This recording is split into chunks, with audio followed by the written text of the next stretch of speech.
Shalom, selamat malam umat-umat Tuhan dimanapun Anda berada. Senang rasanya pada saat ini kita kembali akan mempelajari pelajaran firman Tuhan melalui pelajaran sekolah Sabat yang ke-10. Tepatnya pada hari Kamis tanggal 3 Agustus 2020. Sebelum kita lebih jauh lagi untuk mendalami pekabaran firman Tuhan, saya rindu agar kita sama-sama tunduk kepala, kita berdoa. Maha besar Tuhan Allah Bapa kami yang bertahta di dalam kerajaan surga yang mulia. Pada saat ini kami siap untuk mendengar pekabaran firman Tuhan yang begitu indah dan begitu baik untuk kami terapkan di dalam kehidupan kami. Bantu kami dengan urapan dan tuntunan daripada Roh Kudus-Mu, agar kami boleh dipersiapkan, diperlengkapi untuk bersaksi bagi Yesus Kristus. Terima kasih Tuhan, di dalam nama Tuhan Yesus kami berdoa. Amin. Umat Tuhan yang terkasih, mari kita buka pelajaran sekolah Sabat kita pada malam hari ini yang terdapat di dalam pelajaran ke-10 dengan judul besar, Cara yang Menyenangkan untuk Terlibat. Sementara hari Kamis, kita akan belajar dinamika kelompok kecil. Beberapa hari yang lalu, kita sudah mengerti dengan jelas bahwa kelompok kecil adalah ide Allah yang pertama. Bagaimana contoh daripada Musa, bangsa Israel, Rasul Paulus, dan yang lain sebagainya. Mereka mengikuti konsep daripada kelompok kecil ini. Kelompok kecil adalah kendaraan yang Allah gunakan sebagai alat untuk menumbuhkan gerejanya. Oleh sebab itu kita bisa perhatikan dengan baik bahwa fungsi daripada kelompok kecil ini diantaranya adalah sebagai sebuah wadah atau tempat yang aman untuk umat-umat Tuhan.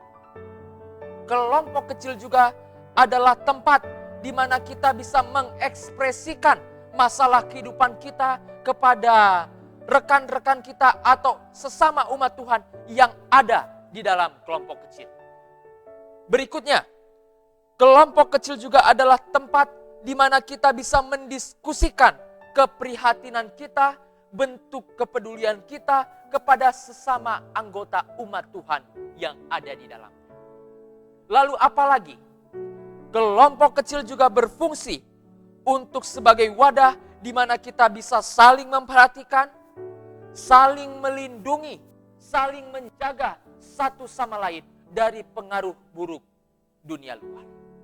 Kita saling menjaga satu sama lain dari pengaruh-pengaruh guru-guru palsu ataupun pengajaran-pengajaran yang sesat yang tidak sesuai dengan konsep pembelajaran firman Tuhan.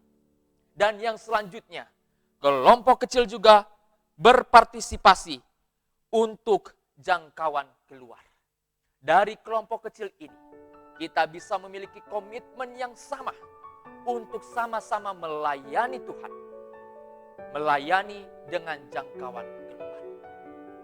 Umat Tuhan, perlu kita ketahui bersama bahwa sering sekali kita perhatikan banyak orang non-Kristen atau orang-orang yang belum mengenal Tuhan. Mereka pertama-tama sekali, mereka lebih nyaman ketika mereka semua berada di dalam kelompok kecil dibandingkan mereka harus masuk ke dalam gereja untuk pertama kalinya. Kenapa? Karena dari kelompok kecil ini mereka saling memperhatikan, saling peduli satu sama lain. Dan itu tentunya akan mengajak mereka memiliki kerinduan yang sama juga untuk bersatu di dalam gereja atau tubuh Kristus.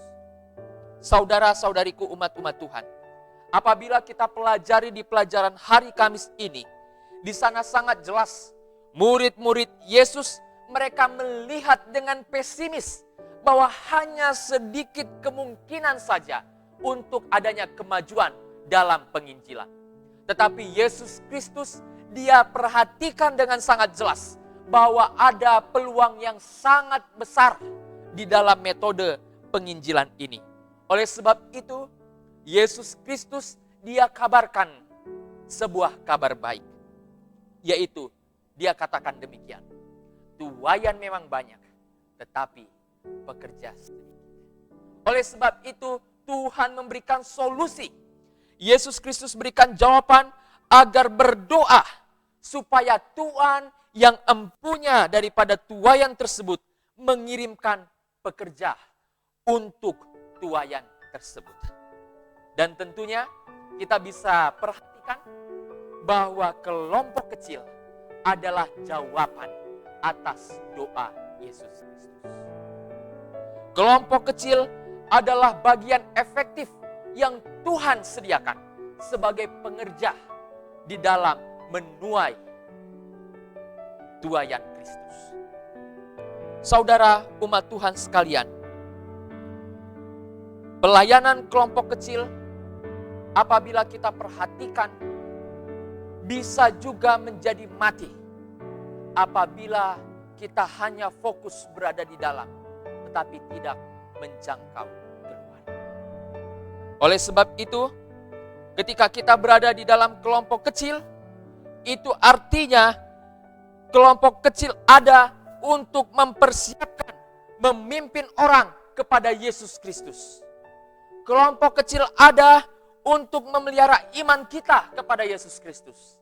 Dan yang terakhir, kelompok kecil ada untuk memperlengkapi kita semua di dalam bersaksi bagi Yesus Kristus.